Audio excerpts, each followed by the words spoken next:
Assalamualaikum and good day to our lovely Madam Azura. So, my name is Najah binti Shariman and I am presenter for this slide that made by my group which is Yamuna, Husna, Darwish and also Naeem. So today I would like to present about the environmental and societal ethics in the pesticide industry.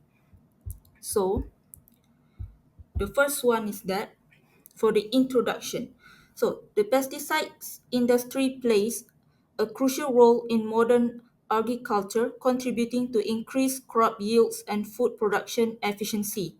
Pesticides are substances used to prevent, destroy, repel, or mitigate pests, which include insects, weeds, fungi, and other organisms that can damage crops and reduce agricultural productivity. So, the primary categories of pesticides include insecticides, herbicides, fungicides, and rodenticides. And also, for the manufacturing, companies in this sector produce chemical formulations that target specific pests. Major players include multinational corporations like Bayer, Syngenta, and BASF. And number two is regulation and safety. Pesticides are subject to strict regulatory controls to ensure they do not pose undue risk to human health or the environment. Agencies such as the United States of America, Environmental Protection Agency, and the European Food Safety Authority play critical roles in the evaluation and approval process. Third, distribution and sales. Pesticides are sold to farmers, agribusinesses, and gardeners through various channels, including agricultural supply stores and direct sales by manufacturers. And fourth, research and development.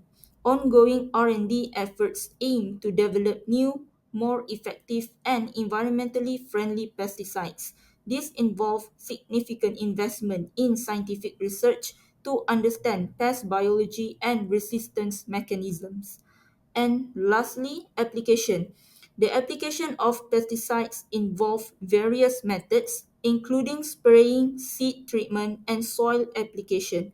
Precision agriculture technologies are increasingly used to optimize the use of pesticides and minimize waste. Okay, so for the next slide is about environmental ethics and compliance. So the first one is toxicity of chemicals. So it would be all chemicals are toxicity of chemicals. All chemicals are potentially toxic. Number and B is not all exposures result in poisoning due to organism tolerance. And also some pesticides are extremely toxic to many organisms, including humans. And number two is direct and indirect effects. So it's all about pesticides can poison non-target organism and cause habitat changes like herbicides kill plants, affecting herbivores and their habitats. Insecticides reduce food sources for birds and other animals, causing ecological damage. And third is historical impact. For persistent pollutants like DDT, dieldrin, and Agent Orange have degraded natural resources and biodiversity. Pesticide-intensive agriculture is a major cause of biodiversity loss. And number four is global threat. Pesticide persist in the environment, contaminating soil and water. They destroy beneficial insects, reduce food nutritional value, and threaten ecological systems. So, for the ethical considerations in biodiversity conservation, so number one is a social responsibility by ensuring marginalized groups are not disproportionately affected and providing access to safer alternative and support social justice. And number two is by minimizing known target harm by developing and promoting less harmful pesticides and investing in biopesticides and environmentally friendly alternative. Number three is mitigation and restoration by fund initiative to restore ecosystems harmed by pesticide use, and also monitoring ecosystem health, rehabilitate habitats, and reintroduce native species, and combining biological, cultural, physical, and chemical tools. And number four is intrinsic value of biodiversity, which is recognizing and protecting the intrinsic value of all species. And fifth, transparency and public awareness. By engaging with stakeholders and be transparent about pesticide impacts and providing accurate information and advocate for safe application practices. Six, supporting sustainability agriculture by promoting crop rotation, polyculture, and organic farming, reducing reliance on chemical pesticides and improve ecosystems health. Regulatory compliance and advocacy is for number seven, which is adhering to and supporting strict environmental regulations and also advocate for policies that protect biodiversity and limit harmful pesticide use. 8. Environmental stewardship. By implementing integrated pest management techniques, okay, they are using it, and combining biological, cultural, physical, and chemical tools. For the next is about pollution control and waste management practices, which is first one, home and garden maintenance. Okay, this is for preventing. So they need to regularly clean and maintain yard to remove pest habitats, block entry points and eliminate food or water sources. And numbers two, non-chemical control methods like using beneficial insects and native plants and implementing hand weeding, mulching, and traps. So for the product selection is number one is by identifying pests accurately. So by choosing pesticides specific to the pest and suitable for the situation and considering spot treatments over whole lawn applications. And second is follow label directions, which is use pesticides only as directed and wearing protective clothing and store pesticides safely. And for the storage and disposal, by proper storage pesticides in locked. Okay, make sure they are being locked, well ventilated areas away from children, pets, and food. Keep them in their original containers with labeling, and also to avoid from children from getting any dangerous. Okay, and two is proper disposal by following label directions for disposal and never dispose of pesticides in sinks, toilets, or on the ground. For the sustainable and environmentally friendly practices. So for the first one is integrated pest management. One of the most effective and eco-friendly approaches to pest control is integrated pest management. This holistic strategy emphasizes prevention and combines pest management techniques while minimizing environmental impact. So IPM involve inspection and monitoring, and by accurate identification of pest issues through regular inspection and monitoring. Preventive measures by implementing measures such as sealing entry points and eliminating food and water sources to prevent pest infestations. Number three is targeted treatments, using specific treatments like traps, baits, or botanical insecticides to address particular pest problems. And second last is by follow-up and adjustment, regularly assessing the success of methods and making necessary adjustment to treatments. So for number two is biological pest control. Is by biological pest control utilizes natural predators, parasites, or pathogens to control pest population without harmful chemicals. For example, like ladybugs, release them into gardens to naturally control aphid populations. Nematodes are microscopic organisms applied to soil to target pests like grubs and termites. Bacillus thuringiensis, a naturally occurring bacteria that targets specific insect larvae such as mosquitoes, caterpillars, and beetles. Number three is pest repellent spray. Certain household spices contain powerful aromatics that insects and critters find displeasing. Create an eco-friendly pest control solution by mixing 1 teaspoon of your chosen spice with a cup of water in spray bottle. Apply this mixture to areas where pests commonly enter. Spices to use can include cinnamon, cayenne, paprika, and cloves. Number 4 is a natural repellent. So, utilizing natural repellents is an eco-friendly option to keep pests at bay. Many common household items can serve as natural deterrents due to their strong scents or taste. For example, peppermint oil by deters spiders and ants. Dilute with water and spray around entry points and affected area. Vinegar. A mixture of vinegar and water repels ants and other insects. Spray in areas where pests are prevalent. Citrus peels. The scent of citrus repels spiders and ants. Place peels near entryways or in cabinets. Essential oils like lavender, eucalyptus, and tea tree oil act as natural repellents for various pests. And number 5 is physical barriers and trap. By implementing physical barriers and trap is a proactive and eco-friendly approach to pest control. For example, door sweeps and screens install these to seal gaps and prevent pests from entering your home. Sticky traps. Use non-toxic adhesive traps to capture crowding insects like cockroaches or silverfish. Light traps. Installing light traps to attract and reduce flying insects such as mosquitoes and moths indoors. And 6. Food waste as a pest repellent. Repurposing food waste can provide a natural form of pest control. Citrus peels use lemon or orange peels to repel insects like ants and spiders.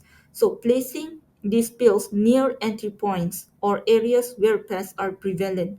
Coffee ground, sprinkle around plants or garden beds to deter slugs and snails. Okay, next slide is about societal ethics and ethical compliance. So we know it is in relates to employee rights theory is that based on the Punjab company, they have the right to cover or protect themselves from any dangers in their workplace, either working conditions and involving OSHA. For instance, they should be wearing a suitable protection suit before and during pesticides on their farm to avoid any hazards to their body and skin. Thus, to keep them healthy by avoiding inhaling and ingesting the pesticides, and also number 2 is consumer rights theory, okay, for as the farmer, okay, is they have the right to be heard, the right to be informed, and the right to be safety.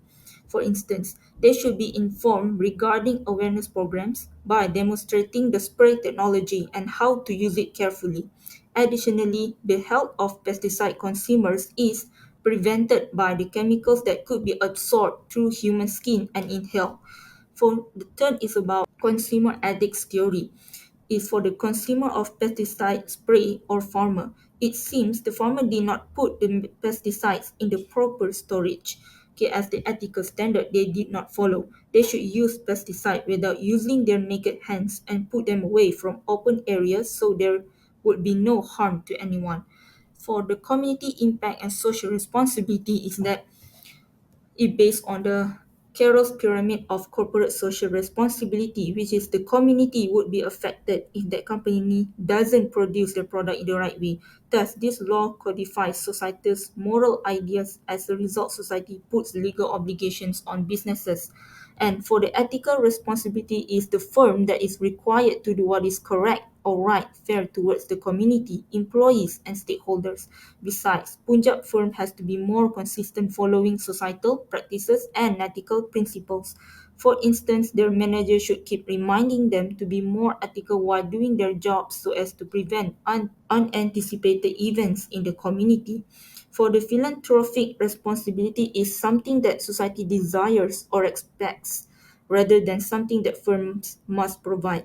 For instance, because the community supports the firm, the Punjab firm is responsible for giving back something to the community. This way may bring the community into quality life by donating money to improve their life and also providing them facilities such as childcare, old folks, houses, orphanage homes, and many more. For the transparency and public communication, okay, for knowledge society regarding ethical compliance in their workplace. Let them know that the farmer did not wear any protection during pesticides. They must know how to make sure employees adhere to the regulations. The regulation they should use is having a code of conduct or rules for employees so they can follow the instruction without any unethical issues. Telling the truth to society and employees about improper storage by explaining how it happens and who is responsible for all of this. They can be aware that they need to improve their system of keeping pesticide in safer and actual places. And then also, they should announce to employees and society about giving compensation gifts such as money and necessity for workers exposed to pesticides or in critical condition. So they should give some compensation to sympathize with the condition of the workers and reward them for working in the company. So this shows how concerned they are care about the employee situation. About the example of firm that from the Bayer company, okay, that adhering to ethical standards. So it's about the company, a multinational pharmaceutical and life sciences company. So Bayer has implemented various initiatives to promote sustainability and environmental responsibility. They have set ambitious targets to reduce greenhouse gas emissions and have implemented measures to reduce waste and increase energy efficiency. Additionally, they have developed innovative products and solutions to help farmers reduce the environmental impact while maintaining crop yields. Bayer's commitment to ethical standards and environmental responsibility has helped it maintain a positive reputation in the industry and among consumers. So, about the breaches and consequences that had done by this firm. So, which was acquired by Bayer in 2018. So before the acquisition, Monsanto faced numerous allegations of unethical practices, including the use of unethical marketing tactics and the suppression of scientific studies that contradicted the safety of their products.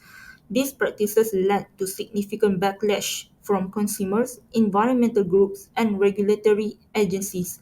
As a result, Bayer faced legal challenges and reputational damage following the acquisitions, which negatively impacted their stock price and overall business operations. So, I would say that they need to promote integrated pest management by implementing IPM techniques that combine biological, cultural, physical, and chemical tools to manage pest populations with minimal and environmental impact, encouraging regular inspection and monitoring and preventive measures and targeted treatments. And number two is support sustainable agriculture. Advocate for agricultural practices such as crop rotation, polyculture, and organic farming to reduce reliance on chemical pesticides and enhance ecosystem health. Provide support and incentive for farmers transitioning to sustainable practices. And number three is develop and use environmentally friendly alternative. So by invest in the research and development of biopesticides and other environmentally friendly pest control methods and promoting the use of natural repellents, beneficial insects and native plants to manage pests. Four, affected by pesticide use. So by providing access to safer alternative and support social justice initiative and that protect vulnerable populations. So the pesticide industry plays a critical role in modern agriculture but also poses significant environmental and societal challenges. The toxicity of chemicals, their persistence in the environment, and their impact on biodiversity necessitate a comprehensive approach to managing their use. By promoting integrated pest management, supporting sustainable agricultural practices, developing environmentally friendly alternatives, and ensuring strict regulatory compliance, the industry can mitigate its negative impacts. Additionally, transparency, public awareness, and the protection of marginalized communities are essential to fostering a more ethical and sustainable approach to pesticide use. Through concerted effort in these areas, it is possible to balance the benefit of pest control with the imperative to protect and preserve the environment for future generations. So that's all for our slide, for our presentation. So thank you for hearing.